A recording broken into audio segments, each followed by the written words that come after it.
Olá, que bom ter a sua companhia aqui com a gente. Sabe aquela situação em que a gente sente coisas que parecem totalmente opostas? Tipo um alívio gigante e ao mesmo tempo uma raiva que ferve por dentro?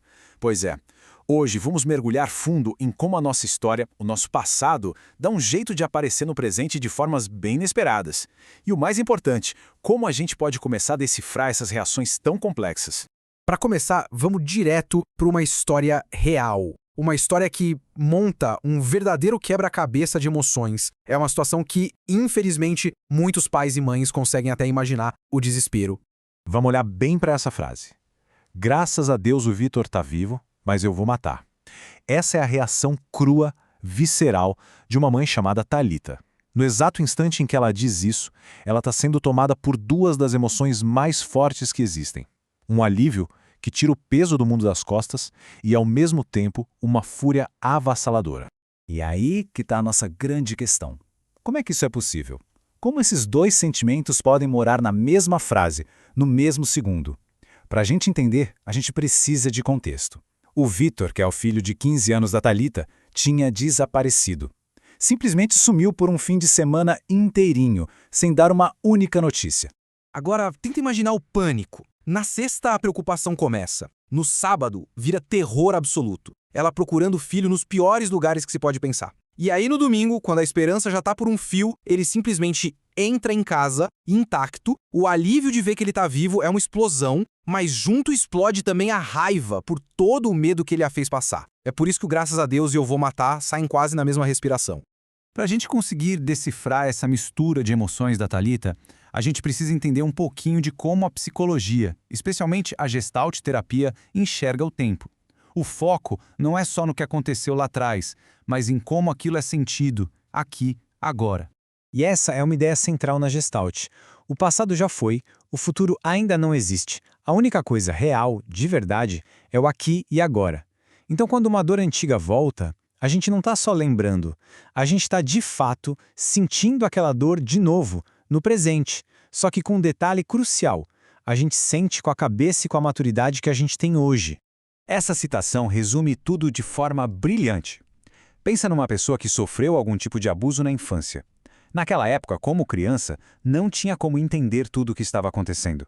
Mas hoje, como um adulto, ao revisitar essa memória, a pessoa entende a manipulação, a maldade, o contexto todo. E essa nova compreensão pode fazer com que a dor seja ainda mais forte, mais aguda, hoje, do que foi lá atrás. Certo. Mas com tanta coisa acontecendo, como é que o nosso cérebro decide no que focar? Para a gente entender isso, vamos falar de um conceito-chave que explica o que salta aos nossos olhos e o que fica ali de pano de fundo. O conceito de figura e fundo. A explicação é bem simples, na verdade. Imagina um holofote num palco escuro. A figura é aquilo que o holofote ilumina, o nosso foco total naquele momento. E todo o resto do palco que está na penumbra é o fundo. A nossa atenção se move o tempo todo como esse holofote, trazendo coisas do fundo para virarem a figura principal. Essa comparação aqui deixa tudo mais claro. A figura é a história que a gente está contando, o sentimento que está dominando. O fundo é o contexto, são as outras coisas, as partes não ditas. No caso da Thalita, por exemplo, a raiva e o alívio viraram a grande figura, no momento em que o Vitor passou pela porta. Essa história de um terapeuta é de cair o queixo. Uma paciente fez terapia por 3 anos. O terapeuta sabia tudo da vida dela, até o nome do cachorro. Um dia ela comenta como quem não quer nada, meu pai me trouxe hoje. O terapeuta ficou em choque. Pai? Que pai? Ele nem sabia que o pai dela era vivo, muito menos que morava na mesma casa que ela. Durante 3 anos, esse pai era puro fundo na história dela. Tava lá, mas não quero foco. Até que, de repente, algo o jogou para debaixo do holofote. Ele virou figura. E como é que tudo isso se conecta? Bom, quando a gente tem experiências do passado que não foram bem resolvidas, elas viram o que a gente chama de gestaltes inacabadas. São como capítulos em aberto que nos fazem repetir os mesmos padrões de dor de novo e de novo. E o ciclo é basicamente este aqui. Acontece alguma coisa no presente que aperta um botão de uma ferida antiga. E aí, sem ter uma nova forma de lidar com aquilo, a pessoa acaba usando a única ferramenta que conhece, aquele comportamento antigo, mesmo que ele seja ruim. E claro, o resultado doloroso se repete, o que só reforça esse padrão. Essa frase, dita por uma mulher em terapia, é muito forte. Ela finalmente encontrou um parceiro legal, saudável, mas percebeu uma coisa assustadora. Ela não sabia como agir num relacionamento que funciona. Todo o repertório dela, tudo que ela aprendeu sobre relacionamentos, foi construído para lidar com confusão, com briga, com o que não dá certo. E aqui está o grande desafio dela. Ela está acostumada a brigar, a se defender, a esperar o pior. Quando o parceiro responde com calma, com apoio, o roteiro antigo dela não serve para nada. Ela fica sem saber o que fazer. E é exatamente nesse momento de bug no sistema que a consciência pode surgir. É a chance de aprender um jeito novo de se relacionar, de criar uma resposta mais saudável para a situação. Ok, a gente já entendeu o problema. Mas e aí? Como é que se quebra esses ciclos? Agora vamos dar uma olhada em algumas ferramentas da terapia que ajudam as pessoas a desenvolverem essa consciência sobre si mesmas e a finalmente reescreverem esses roteiros internos. Existem vários caminhos, mas o destino final é o mesmo: o crescimento. A abordagem centrada na pessoa, por exemplo, foca numa escuta super empática para que a própria pessoa ache suas respostas. Já a Gestalt terapia é mais direta, mais focada na consciência do corpo e do que está acontecendo no exato momento da sessão.